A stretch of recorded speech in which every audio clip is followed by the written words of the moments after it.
Proses belajar mengajar di masa pandemi COVID-19 ini memerlukan metode-metode khusus yang jelas untuk mencapai tujuan pembelajaran yang efektif dan efisien. Metodologi pembelajaran merupakan cara-cara dalam melakukan aktivitas antara pendidik dan peserta didik ketika berinteraksi dalam proses belajar. Pendidik perlu mengetahui dan mempelajari metode pengajaran agar dapat menyampaikan materi dan dimengerti dengan baik oleh peserta didik. Metode pengajaran dipraktekkan pada saat mengajar dan dibuat semenarik mungkin agar peserta didik mendapat pengetahuan dengan efektif dan efisien. Sebagai salah satu kota penyangga IKN, dunia pendidikan di Kota Bontang dituntut untuk menciptakan sumber daya manusia atau SDM yang unggul dan berkualitas. Saat ini, dunia pendidikan dipaksa untuk menciptakan metode ajar yang efektif yang cocok diterapkan pada masa pandemi.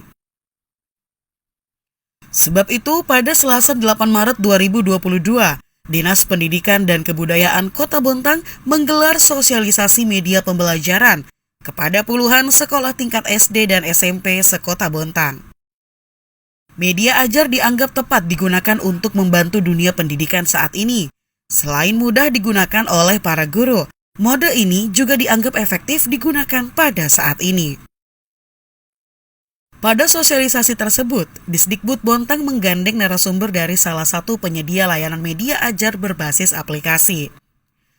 Kepala Bidang Pendidikan Dasar Disdikbud Bontang, Saparudin menerangkan, inovasi dalam kegiatan belajar mengajar sangat penting dilakukan untuk terus menciptakan SDM unggul. Selain mudah diaplikasikan oleh para guru, melalui metode ini, seluruh indera pun digunakan. Pasalnya, dalam aplikasi tersebut, tidak hanya materi tertulis yang disampaikan, namun materi berupa video pun tersedia. Di samping menggunakan metode konvensional atau tatap muka, Saparudin juga berharap ke depan agar pihak sekolah, khususnya sekolah negeri, dapat menggunakan aplikasi tersebut dalam kegiatan belajar mengajar. Sekarang inovasi itu penting, Mbak, ya, dalam pembelajaran. Jadi media-media pembelajaran sekarang kan diarahkan oleh kementerian adalah berbasis teknologi. Jadi ini kan berbasis teknologi sehingga memudahkan anak-anak dalam menerima pelajaran. Memang kalau menggunakan media itu memang ada seluruh inderanya kan digunakan. Indera penglihatan, ya, otaknya juga bisa menyerap. Ya, apa yang kita lihat dan kita dengar itu biasanya lebih lama, Pak, daya ingatnya daripada hanya kita dengar gitu loh. Kalau teman swasta, ya, kita memaklumi anggarannya terbatas, ya. Anggaran bantuan dari pemerintah itu kan digunakan sebagian besar untuk menggaji pegawai, ya.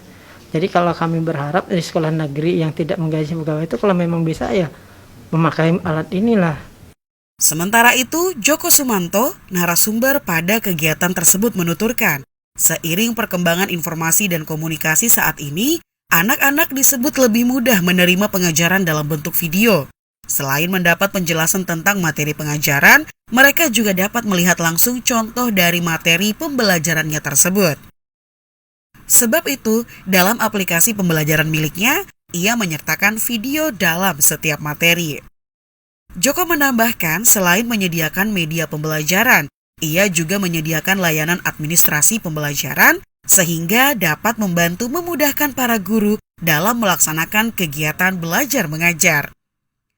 Perihal kurikulum yang digunakan dalam aplikasi tersebut, Joko memberikan garansi bahwa yang digunakan merupakan yang terbaru, menyesuaikan dengan Kementerian Pendidikan, Kebudayaan, Riset, dan Teknologi Republik Indonesia. Adapun jika sewaktu-waktu berubah, ia terus melakukan pembaruan sesuai dengan kurikulum dunia pendidikan saat ini. Tujuan dari media pembelajaran yang kami siapkan adalah untuk memberikan kemudahan kepada guru dalam menyampaikan materi-materi yang berupa audiovisual kepada siswa. Nah, karena kita lihat karena untuk saat ini dengan perkembangan teknologi, informasi dan komunikasi, kita lihat anak-anak itu lebih mudah ketika melihat video, kemudian di situ sudah ada penjelasannya. Kami mempunyai beban yang lebih kepada teman-teman guru bahwa ketika ada perubahan, kami harus melengkapi sesuai dengan perkembangan dunia pendidikan itu sendiri. Saya rasa kesimpulan dari kami adalah kami berharap apa yang kami sampaikan bisa menjadi menjadi pedoman, bisa menjadi referensi. Yang paling penting adalah bisa memberikan kemudahan kepada teman-teman guru dalam mengakses media pembelajaran, perangkat pembelajaran, dan administrasi pembelajaran tanpa harus berpusing ria. Dari Bontang, Kalimantan Timur, Expos Kaltim melaporkan.